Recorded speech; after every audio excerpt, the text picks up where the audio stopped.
So AJ and Andrew, that was awful.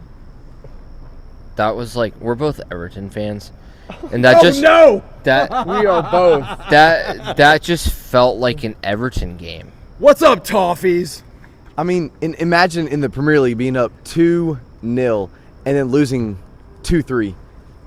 How many games is that? Like two, three games. That right there is what we call a Sean Dyche special. So, don't diss us like that. Don't diss us like that. Sorry, Arsenal fan over here. So here we go. So there was something really deflating about that that recalls another club, but this is this club, and you invoke that other club and the culture of that other club. Is there a worry that culture, that like, oh my gosh, we're up by 2, what's going to happen is starting to sink in here? I'd say a little bit. I mean, oh no! I mean, we started flirting with the idea of seeing our winning chance on the capo stand, and I was like, you're going to jinx it. Don't do it. Wait until there is a minute left. Will you in the not game. jinx us? It's the capo folks. That's who did it. It has nothing to do with the coach or the guys on the field. It was the jinxing on the capo stand. No, I mean, I didn't have any confidence that the team could hold that lead from the start. Just the way they were playing, like really the second half was what did it for me. Like, just it was right on top of you. Like it was just in your face the whole time, right? Yeah, the ball was on our side of the pitch the entire time. Like we maybe had 2 chances at most in the second half. Like, yeah, I would say comparing it to Everton wise. No, I'll say that. No, I mean you've got the lead, you've got the defense for it, and then you can't do anything about that. Like it's just sad. In all honesty, it's sad. Sorry. Well, but the good news is that we don't have like a short-armed goalkeeper, and so Joe Willis is. So hey, come on! Oh, hey, Jordan Pickford and his little Tyrannosaurus Rex arms. So that's who I'm talking about. It's a little deep dive. Okay, he has little tiny arms. Okay, so enough Everton. Back to Nashville. So, do you have a proper name? Who played well tonight? I mean, I think it's clear that the man of the match was Joe, but at the same time, whenever Joe is the man of the match, that normally means that the score did not go in our favor.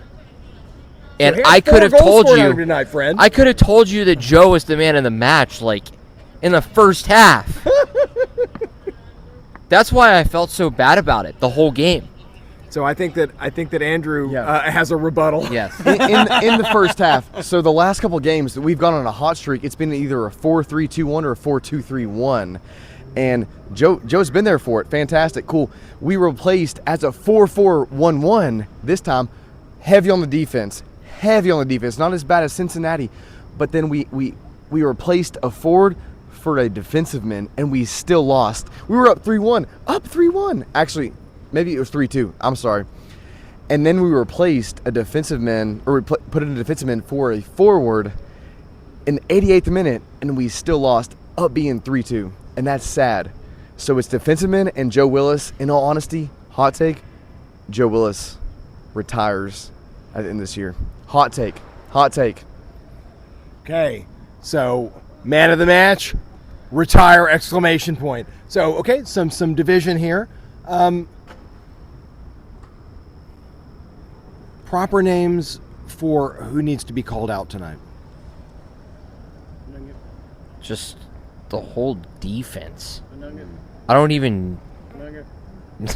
He did not cover center. He said Anunga. He said Anunga. So off camera says Anunga. Yeah. Don't worry, you get your time. I mean, he's not wrong. He's not wrong. Okay. Definitely not Brian, wrong. man. Okay. I don't have anything to say positive about our defense tonight. Like the whole back line just sucked. I would agree with that 100%. Like the fact that you got 4 midfield, 4 defensive men, and you still lose after being up 3-2 in the 8th minute, and you add another defensive man onto that. That's it for me. And I'm like, and I'm not knocking the coach because I did that earlier this season, but it's like, hey, cool, give him some time to like relax, chillax in the role, role. Okay. But defensive men have got to do better. They got to step up. And they're like, hey, McNaught's not here. You can't rely on somebody that's injured. You really can't. You've got to step up as a defensive man and play ball. That's it. So next man up. Next man up. So, last question, guys. What sort of hopes do you have for next season? We've still got 2 more games, but we're in zombie mode here. Tell me about next season. What do you foresee? Crystal ball me. Just rebuild. I don't even, at this point, whether we make playoffs or not next year, like, we better, but, like, I think just the squad's going to have such a rebuild that I just don't even have any hopes for next season until I know, like, what kind of offseason we have now and how the roster changes, because obviously we have some work to do on the offseason. We need a better back line.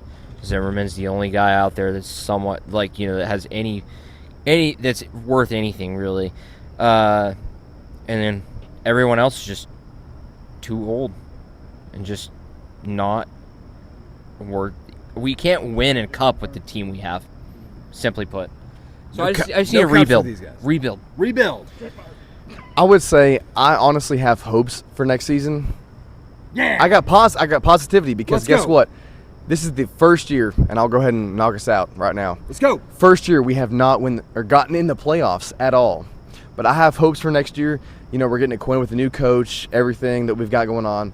I do have high hopes for next season. This season, unfortunately, we got 2 games left. We're not making the playoffs. It is done. It is done at this point. Guys, we're cooked. We're not making the playoffs. No. But there are some hopes. There's some hopes. There's some hopes. There's some hopes. Let's go. Let's go. Let's go.